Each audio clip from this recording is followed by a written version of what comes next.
Cuando María entró por primera vez en la hacienda Las Sombras, lo último que esperaba era encontrarse con una criatura tan extraordinaria como Estrella. Era 2021 y la habían contratado como ayudante de establo, un trabajo que pocos querían por el calor abrasador de la sabana mexicana y la fama oscura del dueño de las tierras. María tenía 24 años, era hija de agricultores y soñaba con estudiar biología, pero la vida no le había dado muchas opciones, excepto ese puesto. Pasaba los días limpiando pesebres y alimentando animales que jamás habían conocido una caricia. Pero Estrella era diferente, alta, con un pelaje tan blanco que parecía reflejar la luz y unos ojos tan profundos como una noche sin luna. No era solo una yegua, era como si algo sagrado hubiera sido encerrado allí, con herraduras de oro y un silencio triste que solo María parecía notar. Leonardo Ferras, el dueño de la hacienda, solía decir que Estrella valía más que cualquier coche de lujo. Para él era símbolo de estatus, una joya viva para presumir en fiestas con champán francés y contratos multimillonarios. La hacienda no era un hogar, era un escenario, y Estrella, la estrella del espectáculo. María observaba todo eso con una incomodidad que crecía cada semana. La forma en que Leonardo tocaba a Estrella como si fuera un trofeo, los flashes de las cámaras, el brillo falso de los invitados. Estrella siempre en silencio, pero tensa, como si supiera que todo aquello estaba mal. María nunca tuvo el valor de enfrentarse a nadie, hasta aquel sábado, cuando la hacienda se preparaba para la mayor fiesta del año, con helicópteros llegando y camareros corriendo de un lado a otro. Algo dentro de ella ya presentía que esa noche marcaría un antes y un después para todos, solo que aún no imaginaba cómo. La noche cayó sobre la sabana como un velo de calor espeso.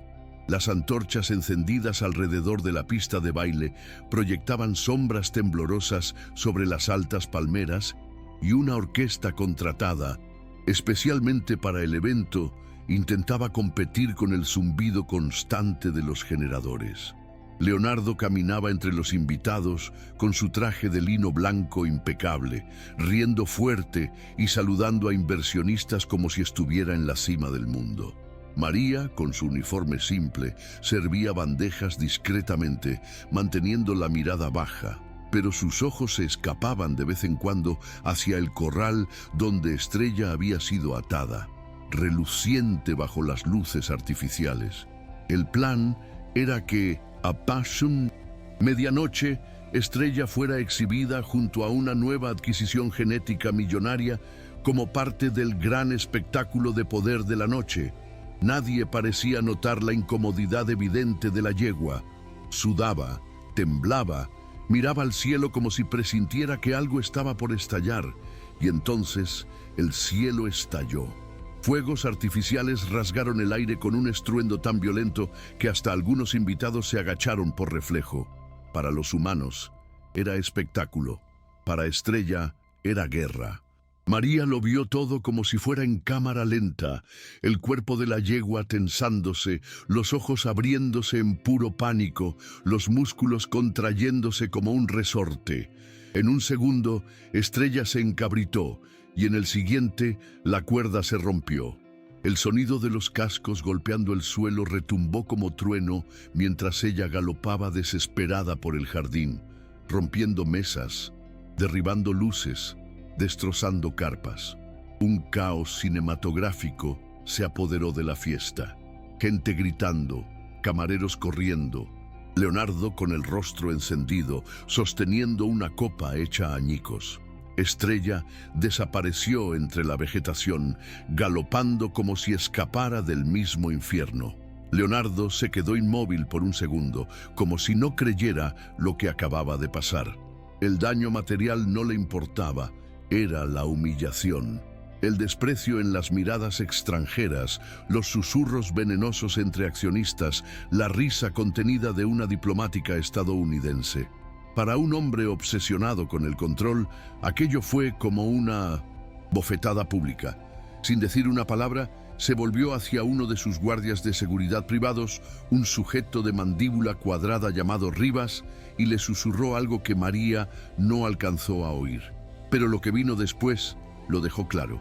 Horas más tarde, ya sin invitados, María escuchó a los hombres comentando entre risas secas que Leonardo había mandado buscar a Estrella, no para devolverla al establo, sino para hacer de ella un ejemplo. «Átenla en el árbol seco del sendero este», dijo uno. «Que las hienas se encarguen. Él quiere que pague el bochorno con su vida». A María se le revolvió el estómago. Aquello no era una metáfora. Iban realmente a dejar a la yegua atada, vulnerable, para morir devorada. Todo por orgullo herido. No pudo dormir esa noche. La imagen de Estrella, sola, asustada, sin entender el castigo, le martillaba la cabeza. Sabía que nadie más en la hacienda se atrevería a oponerse. La mayoría simplemente obedecía y fingía no ver. Pero María no podía fingir.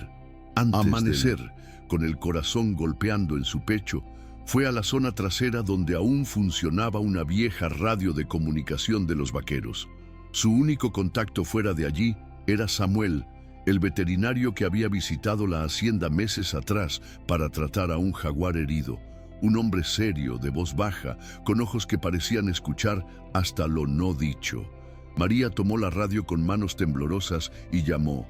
«Doctor Samuel, soy María. Yo necesito su ayuda. Es urgente. Es sobre Estrella». Samuel respondió con voz ronca, como quien acaba de despertar, pero al oír el nombre de Estrella, su tono cambió de inmediato. María explicó rápido, como quien lleva dinamita en el pecho. Contó sobre la fuga, la furia de Leonardo, el plan macabro de dejarla morir como si fuera un objeto desechable. Hubo un silencio al otro lado, de esos que congelan el tiempo. Entonces, Samuel respondió con calma pero con firmeza. «Envíame la ubicación. Ya voy en camino». En menos de una hora, María estaba en el 1205 granero, preparando una mochila con agua, cuerda, un alicate y un mapa doblado. Sabía que no podía salir por la entrada principal, así que usó el sendero de los vaqueros, por donde pasaban los camiones de forraje. El cielo aún estaba gris, pero la sabana empezaba a despertar. María sentía miedo, sí, pero más que eso, sentía una rabia que nunca antes había sentido, no solo contra Leonardo, sino contra todo lo que él representaba. Mientras tanto, Estrella ya estaba allí, atada bajo un árbol seco, tal como habían dicho. Sus ojos, antes llenos de vida, ahora vagaban perdidos en el horizonte. Los matones habían dejado poca cuerda, impidiéndole moverse más de 2 pasos. Temblaba, sucia de polvo, con un pequeño corte en la pata trasera que sangraba lentamente. El sol comenzaba a subir y con él el peligro. En esa región, hienas y coyotes eran comunes y el olor a sangre podía atraer depredadores en cuestión de minutos. Samuel llegó primero, conduciendo su jeep camuflado por los bordes del sendero. Cuando vio a Estrella, cerró los ojos por un segundo, como quien recibe un golpe sin ser tocado.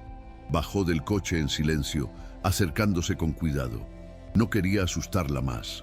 Estrella levantó la cabeza y soltó un sonido débil, casi un quejido. Eso bastó para que Samuel supiera.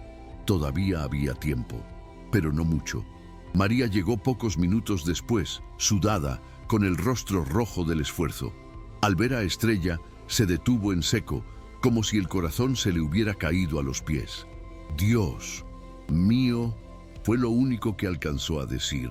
Samuel ya estaba analizando la herida, limpiando con suero y observando el entorno. «Tenemos que sacarla de aquí ahora, María. Si alguien vuelve o si aparece una jauría de hienas, no nos dará tiempo ni de correr». Sabían que no podían simplemente meter a la yegua en el jeep. Estrella era grande, pesada y estaba herida. Entonces, Samuel tuvo una idea arriesgada. Usarían un viejo carro abandonado a unos metros que los vaqueros usaban para transportar sacos de maíz. Adaptaron una rampa improvisada con tablas y cuerdas, y juntos lograron hacer subir a Estrella, aunque cojeando y dudando. Cuando finalmente sujetaron la estructura al jeep, María lloraba en silencio. Era como si ese momento sellara un pacto invisible entre los tres. Mientras avanzaban lentamente por un sendero alternativo, la radio de Samuel comenzó a chisporrotear. Escuchó voces. Los guardias de Leonardo estaban usando la misma frecuencia. «Nos están buscando», dijo con mirada firme. «Si nos encuentran antes de cruzar el arroyo, no habrá forma de escapar». María apretó los puños. Sabía lo que eso significaba. Samuel aceleró tanto como pudo sin comprometer el carro. Las ruedas se sacudían levantando polvo y el sonido de motores a lo lejos comenzaba a acercarse. El sol ya estaba alto, quemando como si la sabana estuviera enfadada. María miraba hacia atrás cada segundo. Cuando vio el helicóptero de Leonardo sobrevolando la zona, sintió el cuerpo congelarse. «Nos va a Nunto Uber», gritó. «No si no logra despegar», respondió él acelerando. María entendió al instante. Saltó del carro en movimiento y corrió por el sendero lateral que llevaba al helipuerto improvisado de la hacienda. Estaba a punto de arriesgarlo todo, incluso su empleo, por una yegua que hasta hacía unos meses era solo otro animal en los fondos de la propiedad. El helipuerto quedaba a pocos metros de un viejo galpón de maquinaria, escondido entre árboles secos y pedazos de metal oxidado. María conocía el camino como la palma de su mano.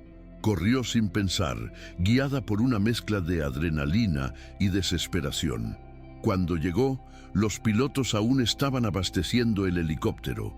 Uno la reconoció y le preguntó algo, pero María no respondió.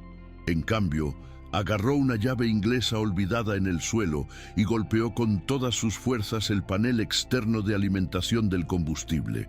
El estruendo del metal retumbó en el patio como una explosión. Los hombres gritaron, corrieron tras ella, pero María ya estaba lejos, desapareciendo entre la maleza, con el sonido de sus propios latidos opacando los disparos de advertencia al aire. Sabía que, desde ese momento, ya no habría marcha atrás. Estaba oficialmente en contra de Leonardo Ferras, pero no había espacio para arrepentimientos, solo para correr. Mientras tanto, Samuel ya había cruzado el arroyo con dificultad.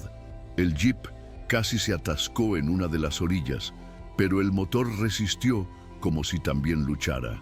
Estrella resistía bien, considerando el trauma y la herida, pero sus ojos empezaban a pesar. Respiraba con dificultad, y Samuel sabía que necesitaba detenerse. Encontró refugio en un galpón abandonado, el mismo donde María solía descansar al final de su jornada. Allí improvisó una especie de establo con palés viejos, armó un botiquín con lo poco que tenía y trató de estabilizar a la yegua. Cortó un pedazo de su camisa para hacerle un vendaje. Goteaba sudor, apenas respiraba, pero seguía. Cada vez que Estrella intentaba levantarse, y no podía, él le decía: «Aguanta, niña, solo un poco más». Y allí quedaron, aislados, mientras el tiempo se arrastraba. Samuel sabía que no bastaba con salvar, había que denunciar. Por eso activó el dron que tenía en el maletero. El mismo dron que había usado para mapear nidos de águilas días antes, ahora servía a un nuevo propósito: probar el crimen. El dron voló bajo, casi en silencio, captando imágenes nítidas del árbol donde Estrella había sido dejada atada, con el suelo aún manchado de sangre y huellas alrededor, humanas y animales. Samuel lo pilotaba con precisión, a pesar del cansancio extremo. Se aseguró de registrar todo: la cuerda utilizada, los restos de heno esparcidos, incluso las huellas de los propios matones, visibles en el barro seco. Subió los archivos directamente a la nube y luego los envió por correo electrónico a una red de contactos de la que formaba parte, una alianza discreta entre biólogos, defensores de fauna y policías ambientales que se ayudaban cuando el sistema fallaba. El mensaje era simple: crueldad animal, pruebas adjuntas, urgente. María llegó poco después, con la ropa rasgada y los ojos enrojecidos, pero una sonrisa victoriosa en el rostro. «No despegará tan pronto», dijo sin aliento. Samuel no respondió. Solo asintió, exhausto, pero en el fondo lo sentía. Eso era más que salvar a un animal. Era un punto de no retorno. El tiempo pasaba lento dentro de aquel galpón. El sonido de la sabana, antes tranquilizador, ahora era solo un recordatorio del peligro constante. María dormía en turnos cortos, con el cuerpo pegado al de Estrella, como si el calor humano pudiera impedirle partir. Samuel apenas dormía. Cada crujido afuera, cada ladrido lejano, lo hacía levantarse listo para defender. Pasaron 3 días así, en vigilia, y en el cuarto día la respuesta finalmente llegó. 3 jeeps oficiales de la policía ambiental irrumpieron en la maleza como un rayo silencioso. Hombres uniformados, armados con cámaras y órdenes judiciales, entraron al galpón. María y Samuel se pusieron de pie de un salto, pero al ver la placa dejaron que el peso del cuerpo cayera. Lo habían logrado. Estrella seguía viva. Y ahora ya no estaban solos. 6 meses después, Estrella galopaba libre por campos abiertos en un santuario ecológico en el interior de Puebla, junto a otras yeguas rescatadas. Había recuperado peso, brillo en el pelaje y algo aún más difícil de recuperar: la confianza. Todavía se asustaba con los truenos, pero no temblaba cuando alguien se acercaba con un balde de agua o un cepillo. Entre los visitantes del santuario era la más fotografiada, pero ahora sin flashes invasivos, solo miradas de admiración y cariño verdadero. María la visitaba siempre que podía. Traía manzanas y anécdotas, contaba de las charlas que daba, de las escuelas que visitaba, de los adolescentes que se emocionaban al conocer a la yegua blanca que sobrevivió al infierno e inspiró cambios reales. «No tienes idea de lo que hiciste, Estrella», le decía con los ojos brillosos, y Estrella la escuchaba, siempre escuchaba. Samuel, por su parte, nunca se lo dijo a nadie, pero guardaba en la billetera un mechón de la crin de Estrella, envuelto en un trozo de tela verde claro. «Recuerdo de valentía», se decía a sí mismo. La historia no solo había cambiado la vida de quienes participaron, sino también la forma en que se percibía la relación entre humanos y animales en la región. Se propusieron nuevas leyes. Surgieron programas de Bindenas, educación ambiental en las escuelas. Incluso grandes hacendados, antes indiferentes, comenzaron a replantearse sus prácticas. No se trataba solo de una yegua, se trataba de lo que ella representaba, la fuerza silenciosa de quienes no pueden hablar, pero sí sienten. Y de aquellos que eligen escuchar, incluso cuando todo alrededor les dice que no lo hagan. En la primera visita oficial de una escuela al santuario, una niña de trenzas finas y ojos curiosos le preguntó a María: «¿Pero ella no tiene miedo de la gente mala?».